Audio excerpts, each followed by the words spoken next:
Geek Therapy Radio.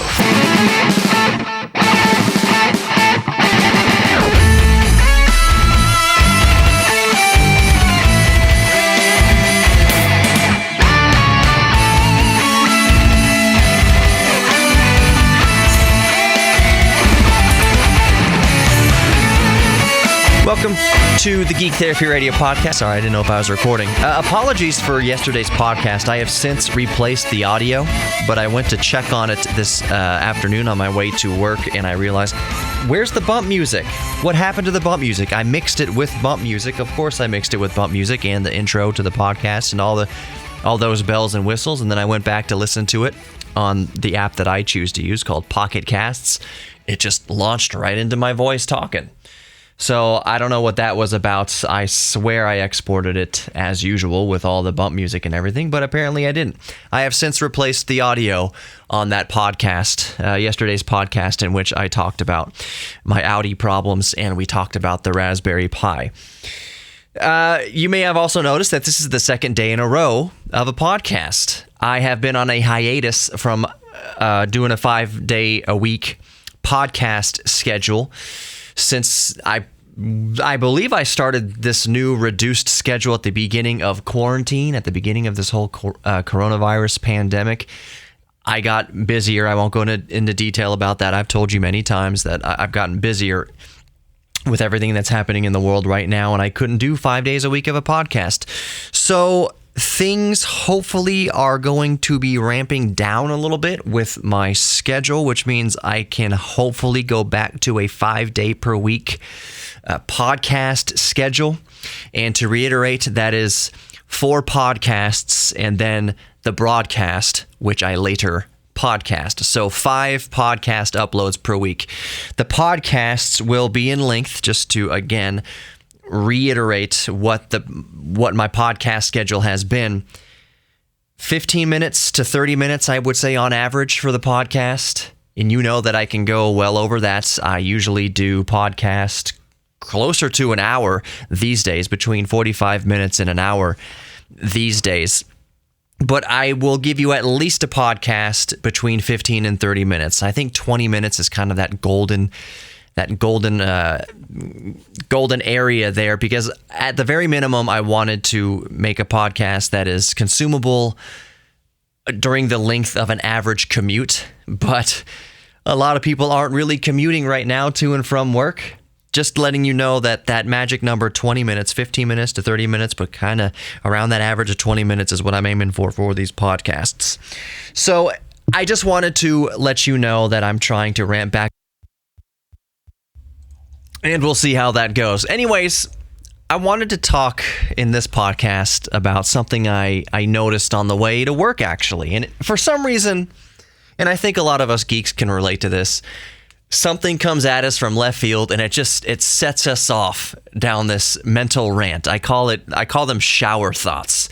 We all know what shower thoughts are. We stand there in the water. I wonder how much water has been wasted grand total over the course of humanity with indoor plumbing, just with shower thoughts. Just thinking about the universe's complex issues and equations and problems and philosophy and religion and all sorts of stuff, just standing there while the water's getting lukewarm.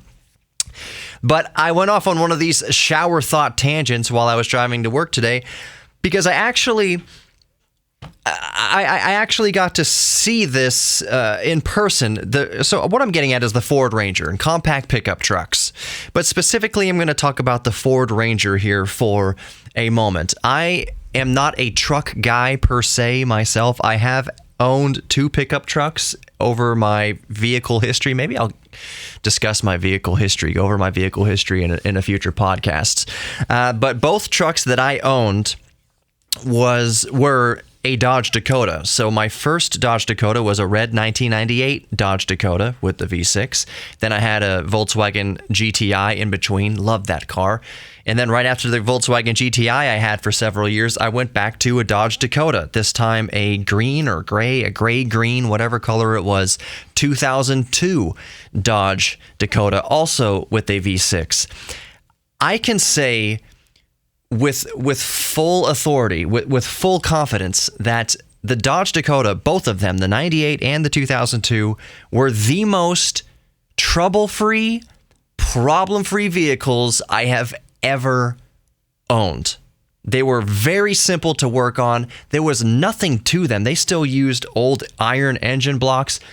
There was nothing to those trucks. Very easy. The only problem I ever had with a Dodge Dakota, any of the Dodge Dakotas I've had, the two of them that I've owned, was I needed a new water pump in my 2002 eventually.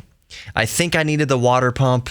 How many miles was it at? 100,000 miles, 120,000 miles. It was right on the money with the predicted failure of the water pump, and I knew it had a little seep to it, was seeping some coolant, and I replaced the water pump in and out $300 or $400 because I didn't go with a cheap water pump. Actually, what happened is I went to buy a water pump from an auto parts store, maybe O'Reilly's or AutoZone or whatever, and I bought that water pump for my truck, and I brought it to the shop, Kenneth's in Kingwood, for anyone who's around Houston and knows Kenneth's. And they said, this is not a slight against Kenneth's. A lot of shops do this. I brought in my water pump on my passenger seat in my Dodge Dakota, and they said, we're not going to install a cheap water pump from, the auto parts store up the street. We can't warranty it. And I understood it. That makes complete sense. For them to warranty their work, they're going to source their water pumps from their manufacturers and from their sources. Totally understand that.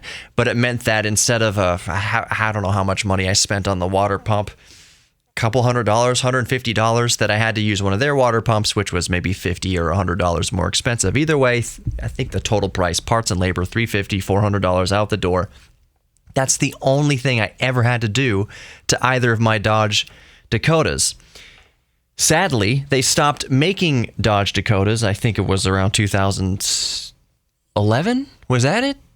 Late 2000s, they stopped making the Dodge Dakota, which is a shame because the Dodge Dakota was the perfect truck. It wasn't a compact truck. It wasn't a full-size truck. It was a mid-size truck, and it was absolutely perfect for my needs where I lived at the time around urban areas, downtown areas. I could drive it downtown, no problem. I could park it downtown, no problem. But it also had plenty of space in the bed to move my apartment multiple times, to help people move dressers and furniture, and I had a tow hitch on it. I towed the DeLorean to Austin a couple of times, and this is still just with the V6. It got, the gas mileage wasn't great. I think I got 20 miles. I could get 22 on the highway under ideal circumstances, but that really wasn't my major concern with that. It's just that every time I turned the key, it worked. The radio worked. The air conditioning worked. I had winding windows, and there's a lot of kids growing up nowadays who aren't going to understand what winding windows were, manually operated windows, because everything's electronic now. Nothing against electronic windows. I love electronic windows. But I'm just painting the picture here that with my two mid-sized trucks, there was really nothing to go wrong with them. And the only thing that went wrong was a wear and tear item. A water pump is a wear and tear item. I loved those trucks, absolutely loved both of my Dodge Dakotas. My father-in-law still has a Dodge Dakota. I think his is a 4x4 V8 up in Virginia. So anyways, I've always had a soft spot, and I know a lot of people do, and if you're in my shoes, you're kind of upset by this a little bit. We don't have a lot of options for compact trucks anymore here in the United States. I mean truly compact trucks. The Ford Ranger, the old model Ford Ranger, because they reintroduced the Ford Ranger, I believe, here in 2020. The old model Ford Ranger ended in 2011 in the United States, and then there was a newer model introduced for 2012 for other markets of the world. There's like 180 other markets around the world got the new quote-unquote Ford Ranger. But in the United States, the old model Ford Ranger ended in 2011, and there wasn't a large market segment for compact trucks. Yeah, the Toyota Tacoma, I believe, was that the small truck, some other Japanese trucks, Suzuki whatevers, and there wasn't very much market for compact trucks. And the compact trucks that they did have, let's go back to that Ford Ranger. Sorry, I'm hiccuping. The 2011 Ford Ranger, the mileage, it was okay. The 2011 Ford Ranger, I believe, got 27 miles to the gallon. I have the specs pulled up for the 2011 Ford Ranger and our new to the United States Ford Ranger, the 2020 Ford Ranger. The mileage for the new 2020 Ford Ranger is actually slightly worse, at least on the highway. It's 26 miles to the gallon on the highway, and I'm just looking at the base models here. 26 miles to the gallon on the highway on the 2020 Ford Ranger. Granted, that's over 100 more horsepower thereabouts for the new 2020 Ford Ranger versus the 2011 Ford Ranger, which was truly compact and it got 27 miles to the gallon. And what I'm getting at here really is that the new Ford Ranger, this is the shower thought. This is what struck me today, and I just can't shake it out of my head. And when I can't shake things out of my head, when I'm geeking out about stuff or on whatever little mental tangent, I figure this is perfect podcast material. Maybe others will relate to my thoughts here, or at least have a new perspective on things. I was able to see the 2020 Ford Ranger right next to the old model Ford Ranger. This looked like maybe let's say a 2005 Ford Ranger. It was a black 2005 Ford Ranger, let's say, and up against a brand new 2020 Ford Ranger. Now, I have nothing against the aesthetics of the new 2020 Ford Ranger. It looks like a modern, bubbly, unmuscular, sleek pickup truck. But the 2020 Ford Ranger is huge. It's huge, and it struck me. At first, I thought, oh, that's just one of the new F-150s or something. That's a full-size truck. Nope, that's a Ford Ranger, and it is gigantic. It has the new Ford Ranger, the 2020 Ford Ranger. Let me bring up both specs here side by side. The new 2020 Ford Ranger has an overall length of 210.8 inches. Where the old length for the outgoing 2011 Ford Ranger is 189.4 inches. So the 2020 Ford Ranger at 210 versus 189 inches is over 20 inches, yes, over 20 inches longer than the old Ford Ranger. 20 inches, that is about a foot and a half or so longer. It is a little bit taller. It's 70.7 inches, and I believe the outgoing Ford Ranger 2011, the last Ford Ranger we had, was 66 inches. So, well, it's the new one's four inches higher, and that could depend on what tires and kind of stuff you put on it. Ground clearance for the new one is 8.4 inches, where the old one was 8.9 inches. So the old one was smaller, shorter in every regard, and still had about half an inch more ground clearance. And again, that all can just depend on what tires and what setup you have on it. All the point I'm making here is the 2020 Ford Ranger is huge, and we don't have much options nowadays for compact trucks. The fact that the Ford Ranger is so huge and the name Ranger is slapped across the back of this behemoth of a truck, as far as compact trucks are concerned, it's not a Ford F1 or Ford 350 or Ford F450 or anything like that. It's not a big, giant, dually jacked up Laramie Lariat edition, whatever, huge exhaust spewing diesel monstrosity. But compared to the outgoing compact Ford Ranger of 2011, the last year model in the United States, the 2020 is freaking-gantic, and that's a shame. I wish that we had more options in the United States. I can only speak to the United States for compact trucks. I wish we had what they have in Australia. I wish we had utes. What was the last ute that we had in the United States? And a ute basically is a sedan with a pickup truck bed on it. El Camino, Ford Ranchero, those were utes. I think the Brat, Subaru Brat was a ute. It's basically picture a Volkswagen Passat or Toyota Camry or Honda Accord, but there's no back doors. All the rear of the car is just the bed of a pickup truck. It's just a pickup truck bed, but it's a sedan. So it drives and handles like a sedan, gets the fuel economy of a sedan, but you can actually toss things in the back. It's a lot of usable pickup truck-esque space back there. So, but we don't have utes here in the United States. We don't have a lot of options for compact trucks. And maybe to clarify my perturbedness, is that a word? Perturbedness. I should give you my dream, what I always envisioned to be the perfect truck, the truck that if it existed, I would go out and buy for my next vehicle, possibly. It's one reason why I think the Tesla truck or the Cybertruck is so neat. It's an electric pickup truck, but it's huge. So my ideal pickup truck, let's say right now, 2020, I was in the market for a new pickup truck. What is my dream pickup truck?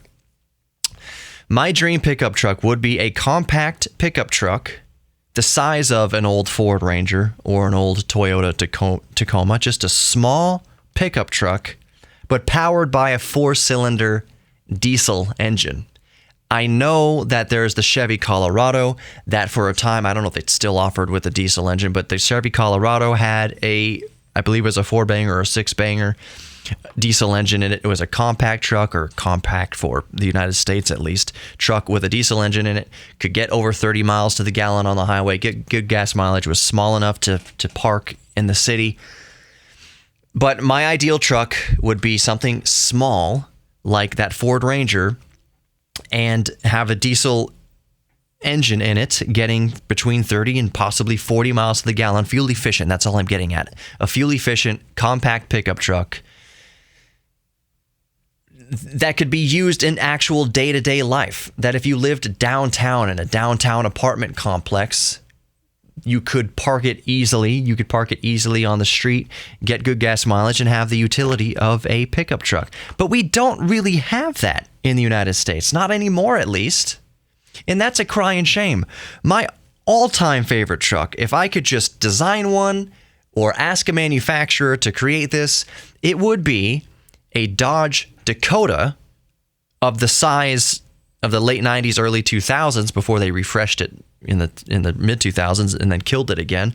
But let's say a 2002 Dodge Dakota mid-size pickup truck with normal ground clearance, not set up for off-roading or anything, just normal ground clearance. But instead of the V6 that got like 175 horsepower, 225 foot-pounds of torque, whatever, nothing spectacular, but it was bulletproof. It just worked, no problems with it.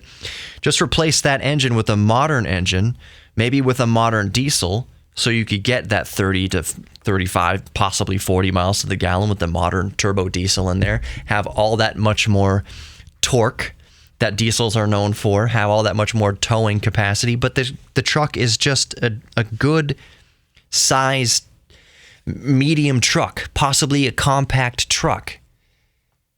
And we don't have that. Dodge never offered a Dodge Dakota, a modern Dodge Dakota, with a diesel engine in it. There were some 4-cylinders, which I don't understand a 4-cylinder in a Dodge Dakota. I think a Dodge Dakota was a little bit too big for a 4-cylinder. I think you needed the V6 or the V8. And if I could go back in time, I would choose the V8 because the V8 got maybe 1 mile per gallon less fuel economy than the V6, but you had more horsepower, more torque, more towing. But we don't have any of that. Instead, what Ford has given us is, hey, here's the new Ford Ranger. It is almost as big as a Ford F-150. We just slap the Ranger name on it. We can say the Ranger's back, but it's a huge, honking, full-size truck, and I don't understand it. And that it just gets I'm not pissed about it because, frankly, I'm not in the market for a truck. I say that, but at the same time, I'm thinking about what to do with Rowdy. When I fix Rowdy in this electrical gremlin and it's all said and done, and I maybe put her on bringatrailer.com or something like that, I'm up in the air with what I would get.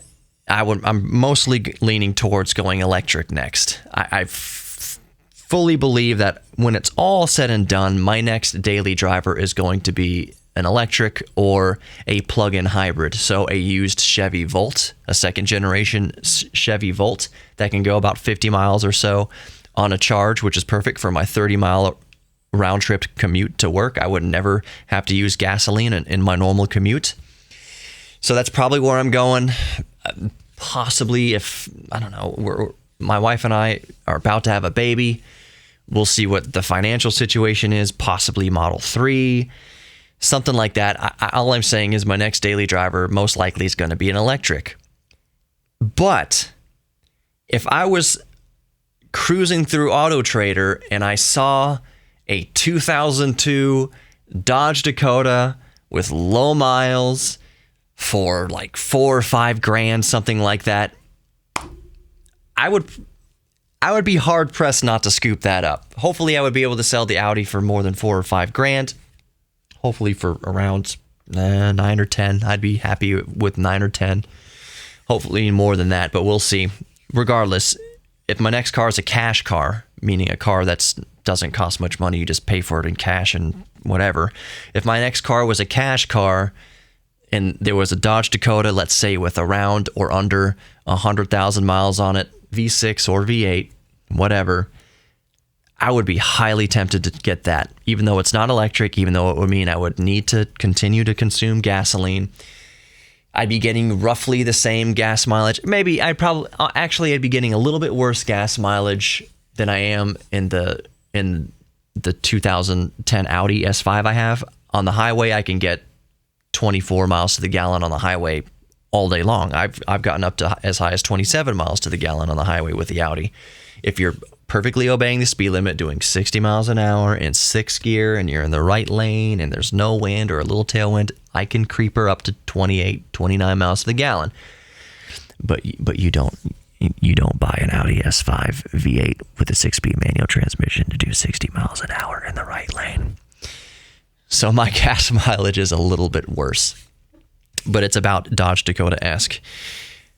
But the main reason I'd be tempted to get a Dodge Dakota with low miles and a low price like that, even though I would still not be getting the best gas mileage in the world, especially, of course, compared to an electric or a plug-in hybrid, is that I know for a darn fact how reliable both of my Dodge Dakotas were and how simple they were. They were reliable because they were simple. They were reliable because they had those hand-cranked windows. Simple because it had physical knobs. Can you believe that? Can you believe that in this day and age? Physical knobs to operate things like your air conditioning instead of rubbing your fingers all over a tablet or requesting a computer. Computer, may I please use the clutch right now? When I push the clutch down in the Audi, basically it's sending an impulse to the computer requesting, hey, can I have some assistance to power this clutch? Can you power the servo here and help me pneumatically operate this clutch? Is it okay with you, computer, to use the clutch right now? And the computer says, yeah, I think it's okay to use the clutch right now. I'll let you disengage the clutch so that you can shift between 2nd and 3rd. Is it okay if I go to 4th gear right now, computer? Is that cool with you? Will you not lock me out from 4th gear? Okay, computer says, okay, I guess, your speed's okay and, your revs are all right. So I think we'll let you go into 4th gear. Your fuel mixture's okay. The cigarette lighter in the back seat is working. So I think I'll let you go into 4th gear right now. Everything seems fine. The dome light, there's no problem with the dome light. It's okay if you shift now. That's what it is with a modern car. Old car, not like that. And I'm not going to go down this big rabbit trail or re-rant about the differences between old cars and modern cars. But right now, and maybe it is just that I'm dealing with this electrical issue with the Audi that I'm reminiscing. Remember when it was just, there's nothing to it. The circuit to start the car is as simple as a couple of wires and a relay and just sending all the amps from the battery to the starter solenoid, and just you start the car with minimum interference in between, and you stuck an actual key in an actual ignition to start a car rather than pressing a button and requesting. And I like push button starting. I like all that convenience. I love all that modern convenience, but it's just more to go wrong. And I reminisce. I often, the Dodge Dakota never gave me any problems. In a world, maybe the other fold of that is the world is a complex place right now. The world isn't, we're going through some growing pains. Things are complicated. A lot of things aren't very easy right now. And maybe that's part of it. maybe part of my yearning to go back to something simple like a Dodge Dakota is that I know how everything works in there. It's simple. There's not a whole lot of things to go wrong. There's not a lot of weak links in the chain to making the vehicle go. I know that when I go out, even if it's 160,000 miles, even if there's 200,000 miles on the odometer, I know that if I go out to the driveway and twist the key and the battery's still good, that it's going to work. And if it doesn't work, it's extremely easy to diagnose. It was just a shame that Dodge Dakota never came with a diesel option to get much better gas mileage and get much better torque. It's just a shame that never happened. Am I alone in thinking we need more compact and mid-sized truck offerings in the United States with much more fuel-efficient engines? Even a hybrid engine? Electric, and I know that's the kind of silver lining here is that, yes, companies like Ford and Chevy are going to bring electric pickup trucks to the market. I fully believe Elon Musk is going to get there first. Tesla is going to get there first with the Cybertruck. It's a whole can of worms to open up when discussing pickup trucks, especially in the United States. Possibly it might be the same in other parts of the world. When you start bringing brand loyalty and image into the equation, that for some reason there are going to be those certain types out there who are dead set on their Ford diesel trucks, and the idea of an electric truck is just, it's pansy to them. They'll never have any part of it. It's un-American. It's not who we are. We are just not going to do any. We're not going to drive any truck unless there's big black smoke billowing out of the back of it and it's jacked up 4 feet in the air. We got to have the diesel. It's got to be a Ford. It's got to be a Chevy. It's got to be whatever. They're not going to buy into the whole electric pickup truck bandwagon.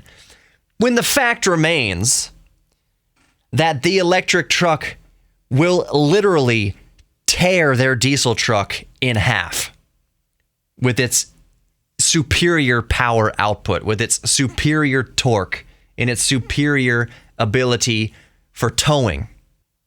I mean, if it's all about power and machismo, wouldn't you want the truck that will tear the other truck in half with its power output? Who cares if it's electric? Why does that matter? Why does it? Why do you have to roll coal? Maybe if you just keep some talcum powder in the glove compartment, and with some black food coloring or I don't know, some black powder or whatever. And if you feel like rolling coal, just grab a handful of baby powder and throw it out the window, make a little poof. Rolling coal is the stupidest thing. I know we're all geeks about something. I fully accept that. Some people are geeks about their diesel dualies and reprogramming the ECU in the computer to roll coal. But pulling up next to a Prius or a Tesla and rolling coal and just creating this big black... Rolling coal, for those of you who don't know, maybe it's not called rolling coal in other parts of the world, but rolling coal, as it's known here in the United States, is when truck owners, diesel truck owners, it has to be diesel or else it doesn't work, when diesel truck owners reprogram the computers in their truck to burn fuel extra rich, to make sure that there's almost, or well, maybe it's the other way around. They fiddle with the mixture so that when they mash the pedal, the result is just this thick, noxious cloud of black smoke out of the tailpipe. It's like a smoke screen. I'm actually not sure if rolling coal is a rich mixture or is it a lean mixture that creates the smoke. Either way, they tinker with those settings. It's really stupid. I know we're all geeks about something, but there's a difference between being a geek and just being a dick. If you're a geek about something that inflicts harm on another person or is at another person's expense, and no, maybe the Prius driver who has to drive through a thick cloud of black smoke isn't going to be personally harmed immediately by that. Maybe they're merely inconvenienced. But if your geek thing involves even merely inconveniencing other people, it's you're not being a geek, you're just being a dick. You're just being a jerk. I'm sorry for saying dick. You're being a jerk. You're being a jerk. You're not being a geek. And that's what rolling coal is, just being a jerk for no reason. There's no reason for it. You're taking joy out of inconveniencing somebody else. It's really stupid, and it's really indicative of compensation for something else, I will just say. There's that old stereotype of the bigger truck you drive, the smaller a man's whatever is. I don't think, obviously that's a stereotype, that's not entirely true, but if you're rolling coal, if I'm editorializing and just using my opinion of you, if you roll coal, is that a doctor will need to be brought in with the microscope and tweezers to peel back layers and find and zoom in 10,000 times with the electron microscope at your crotch. Oh, there it is! He is a guy! Wouldn't know it by rolling coal now, would we? Am I getting too feisty here? It looks cool, and by looks cool, I mean it looks neat. Like what are those drag races? What am I looking for? Those towing competitions, where the trucks are all souped up and they have to tow this big heavy weight that as they go down the track, the weight digs itself deeper into the dirt to see how far you can tow. It's just towing competitions. And in those towing competitions with those diesel trucks, of course they're putting out the huge plumes of black smoke. But that's not an everyday occurrence. They're not rolling coal every single day. And I can go down the whole rabbit trail of this misnomer that exotic cars and cars that get 9 miles to the gallon, or Lamborghini whatevers and Bugatti Veyrons that get 10 miles to the gallon are destroying the environment, which is completely not true. Completely not true. And I'll go over it really quick here just for a second because it popped into my geek brain. That Toyota Prius with 300,000 miles on it, 200,000 miles on it, has done so much more damage to the environment than any hypercar ever will. You know why? It's because that Ferrari, that V12 Ferrari that gets 10 miles to the gallon, they're only going to be driven for 10, 20, 30,000 miles, something like that at maximum. They aren't going to be used every single day. They're going to go through so much less gasoline than a Toyota Prius. A Toyota Prius is going to put thousands upon thousands of gallons of gasoline into the tank and out of the tailpipe, versus that V12 hypercar, which might only put a few hundred gallons through the gasoline. It's just not going to burn nearly as much fuel as that Prius will over its lifetime, because you're going to drive that Prius every single day for years. You're not going to drive the Ferrari, but maybe once every month or so, if that. A lot of the people who buy these cars rarely ever drive them. So the greenhouse gases put out by a Prius, all the hundreds of thousands, if not millions of Priuses across the world are going to vastly outweigh any carbon dioxide greenhouse gas emissions of all the hypercars, all the supercars combined. Because those Priuses, there's more of them and they're driven way more often. So back to the whole drag racing towing competition, rolling coal in those competitions. Those competitions don't happen every day. It's not like those trucks are putting out those big black plumes of smoke every single day on their way to work. That's just not the way it works. So in that setting, when it's a competition and the big plumes are coming out once a month or whatever when they go to these competitions, that's a drop in the bucket. That doesn't even register. Doesn't even register on the global scale of greenhouse gas emissions. So in that setting, when it's so isolated and so rare, it's cool. When you have somebody in a jacked up Ford F-150 at a stoplight who mashes the gas, flips a switch on the computer to change the mixture and just puts out a plume of black smoke and puts up a smoke screen in front of everybody behind them, you're just being a jerk. There's nothing cool about that. Nothing cool about that. You look about as cool as somebody looks not using a blinker.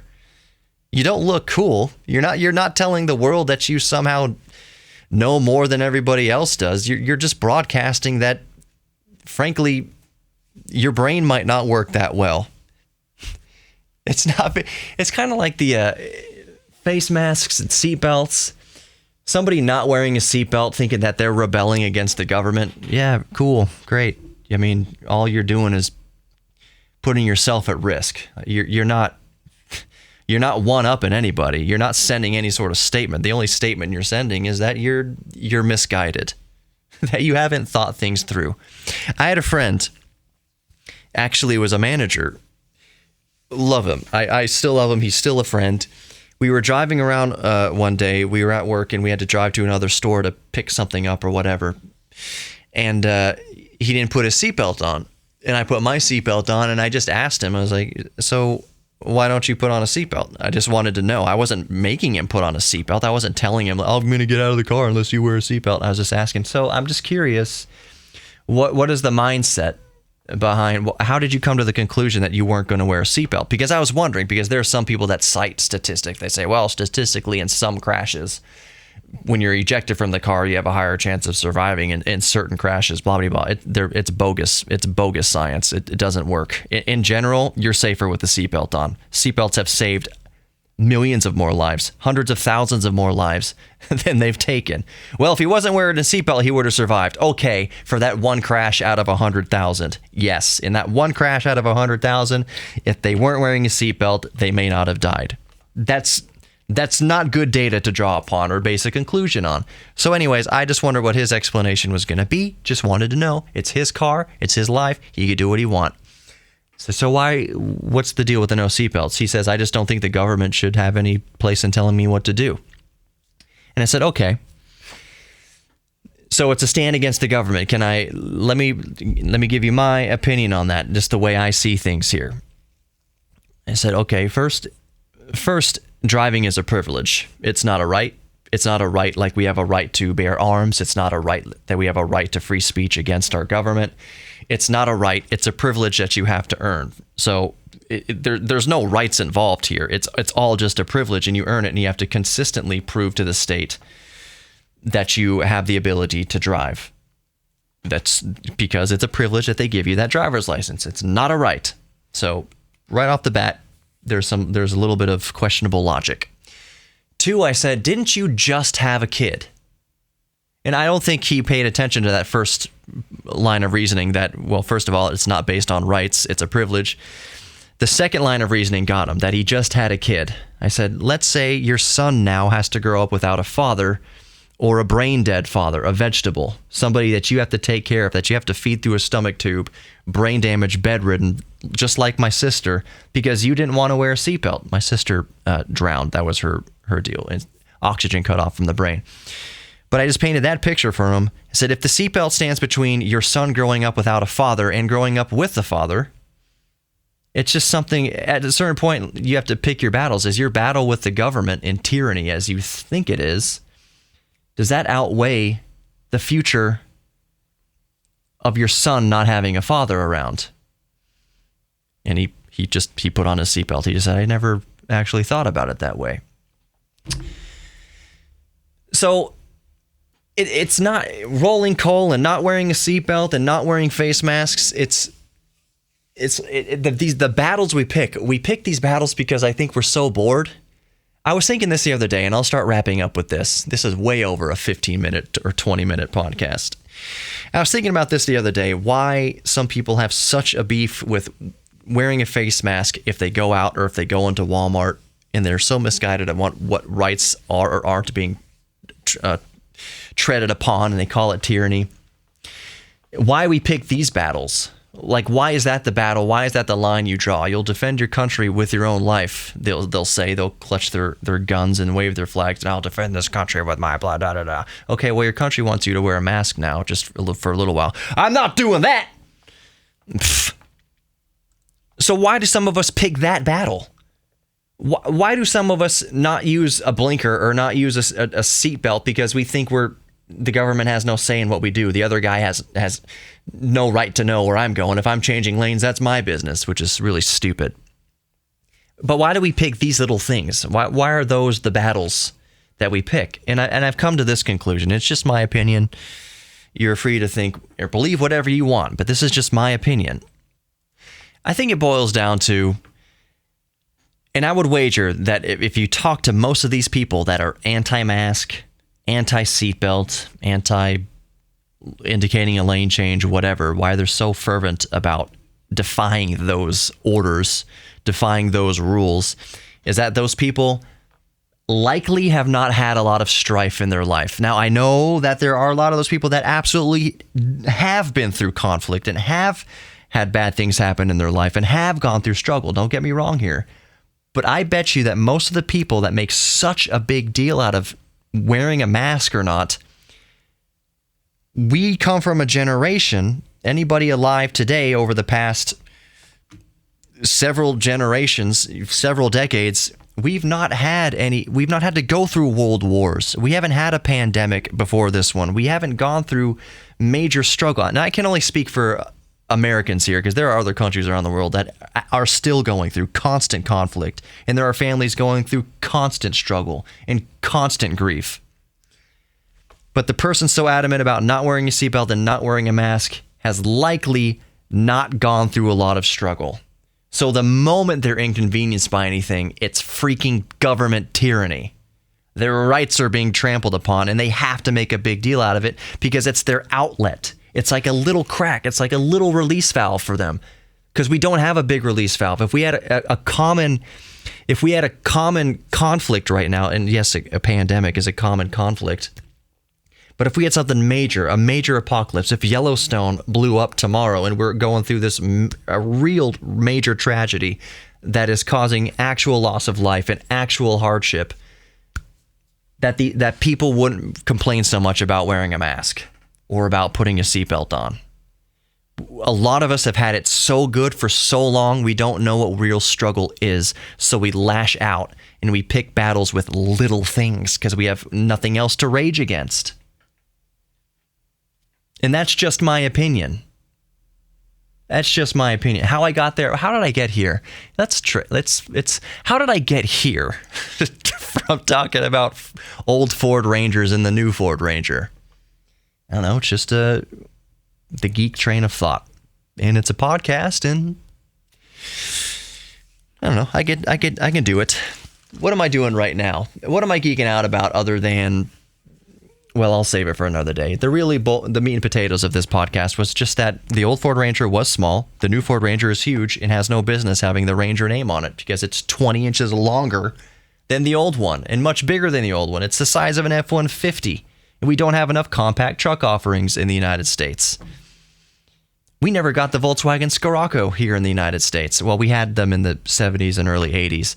But in Europe, they had, I was there in 2009. It's a Scirocco, for those who don't know, is a sexy GTI. It's a sexy Golf, Volkswagen Golf. We never got it. It's a hatchback. We never got that here in the United States. When I was in Europe in 2009 and seeing the Sciroccos everywhere, I was thinking, oh my gosh, I cannot wait till these come to the United States. Whenever I am able to buy a car, I will buy a Scirocco. It is so good looking. It is such a nice car. It's a sexy GTI. Never came and went across Europe at least, never came to the United States. What a freaking shame. So the question I'm going to leave you with is this, and it's going to be in terms of cars.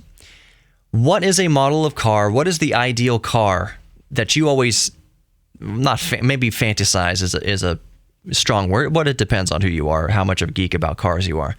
What is a model of car or some features of cars that you never got, that the manufacturer never offered, that you figured if this car existed, it would be perfect and everybody would buy it, yet the manufacturers never released it?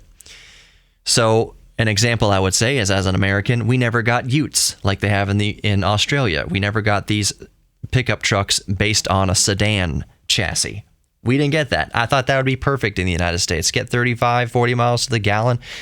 Just take out the back seats. Instead of a hatchback or a station wagon, you just have the bed of a pickup truck, like an old El Camino. Utes seem perfect. They seem like they'd sell like hotcakes. There's a lot of people in the United States who would have gone out and buy Utes instantly. But we don't have that. That never came out. So what are some cars concepts that you thought should happen but never did happen? And maybe I'm not talking about Homer Simpson's Canyonero or whatever he designed in that classic episode. Oh, that ridiculous, awesome thing. But just some things you wish you would have seen. It doesn't mean it has to work. It has to work. You know what I mean? It doesn't mean that it would have to necessarily sell in huge numbers, or maybe you'd think it would sell in huge numbers. I'm still a fan of station wagons. If I had infinite money right now, infinite money in the world, and I could buy my next daily driver, it would with a child on the way, Because I never saw the point of a gigantic SUV. People say, well, it's for, we have kids. It carries your family around. I don't get that. Station wagon has the same cargo space as an SUV. Well, I can go off-road in an SUV. Do you?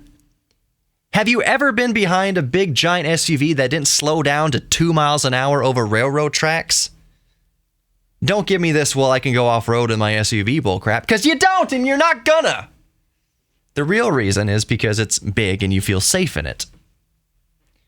If it was a practicality issue, we would still have station wagons, which are just sedans, just regular cars, but with more cargo space.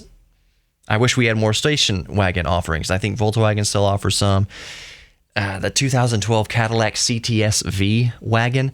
I know that Mercedes offers like AMG wagon. Oh, so all I'm getting at here is if I had infinite money and I needed to buy a car to cart my kid around over the next year, it would be, thank God they brought it back to the United States, the Audi RS6 Avant, I believe. What is it? Something like 600 something horsepower.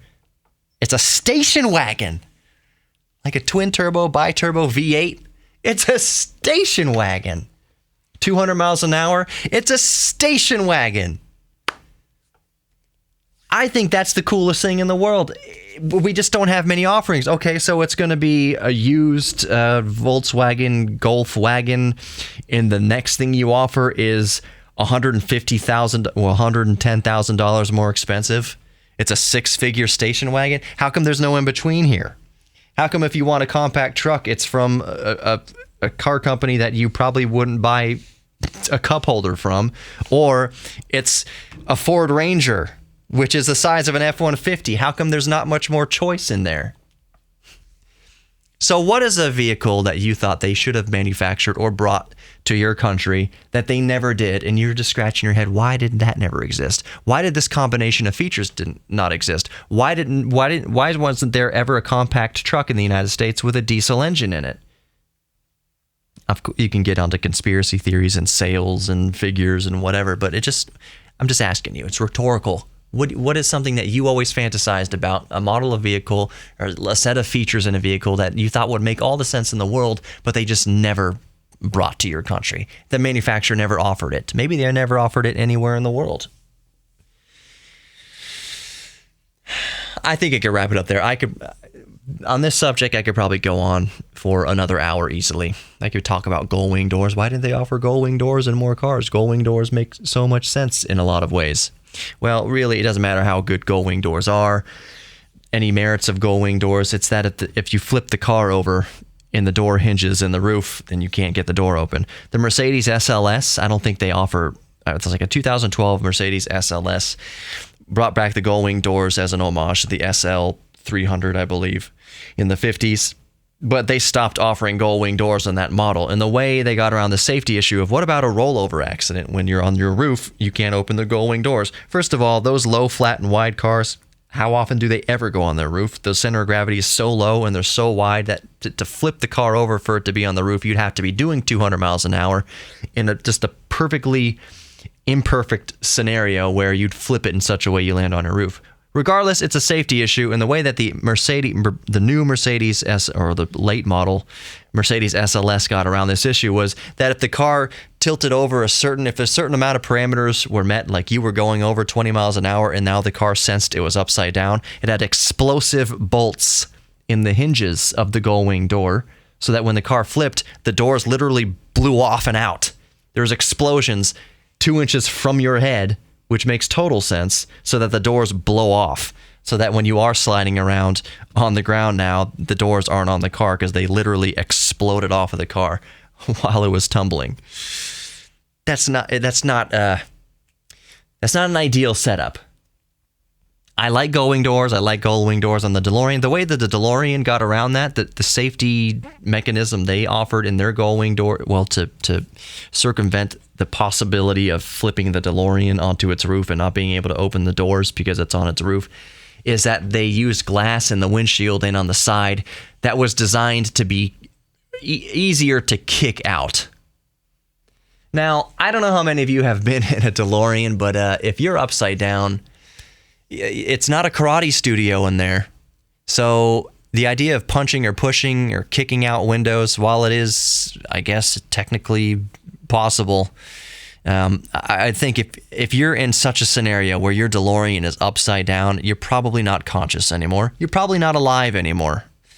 So it was kind of silly. Just thank God there are not many, if any. I've never heard of a rollover accident with a DeLorean. I've never heard of a rollover accident with a Mercedes SLS. I've never heard of a rollover accident in anything with gull-wing doors. I'm not saying it hasn't happened. I just have never heard of it.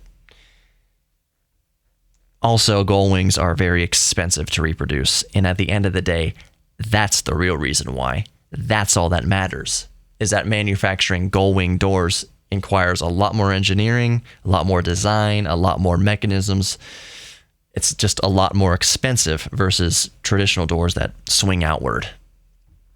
That's all it is. Cost of production. That's the real reason. It has nothing to do with safety, really. It's just that it's more expensive to produce them. And when you're a car company making mass-produced vehicles and it's all about volume, the idea is to take pennies off of the manufacturing process, not add cost to the manufacturing process. So that's the real reason we don't see too many cars with gull-wing doors. Straight up. They're a very impactful visual thing. That's why DeLorean had the gull-wing doors. It's because it was the flagship car. It was the first car to represent the company. You have to stand out. That's why DeLorean put gull-wing doors on the DMC-12. The next cars coming down the line wouldn't all have gull-wing doors. The DMC-24, which was going to be the sedan to follow the DeLorean, if the DeLorean had survived, let's say the 1984, 1985, 1986 DeLorean DMC-24, sedan that seats 4 people. The first napkin drawings, the first designs did have a giant gull-wing door to reveal both rows of seats. But if that would have made it to manufacturing process, I kind of doubt it would. Anyways, I could talk about this stuff forever. I got this Albatross. I still have to fix the Audi, so I'm going to end this podcast here, wrap up things here at work, and then go out and see if I can jump the starter. And I'll let you know the ongoing process there. Probably tinker more with the Raspberry Pi also when I get home. Thanks for listening to Geek Therapy Radio Podcast. You are worthy of love, both giving and receiving love. And I know this next part can be the hardest thing in the world sometimes, but you are worthy of your own self-confidence, and you are worthy of loving yourself. Embrace your geek thing, dive into an old hobby, find a new hobby, and you realize that you are capable of this. You can do stuff. And the self-confidence builds a little bit, day by day, piece by piece. And you realize, hey, I'm worthy of love. When someone tells me that they love me, I agree. I am worthy of love. It has nothing to do with conceit. Has nothing to do with arrogance. It's just, it's okay to find value in yourself. I encourage you to find value in yourself. And I think that by geeking out and embracing a geek thing that we can do that. Obviously, I talked for almost an hour here about pickup trucks and cars and went off on tangents about seatbelts and whatever. Rolling coal. Just find a passion. Find a passion, get passionate about it, and share your passion with others. Other willing participants, possibly. Let's not go down that rabbit trail. Thanks for listening to Geek Therapy Radio. Hope you enjoyed it. Hope you tell your friends about it. Thank you for sending me your emails and tweeting at me and whatever. I fully appreciate the engagement. That's what it's all about. So until tomorrow, take care, and I'll talk to you next time.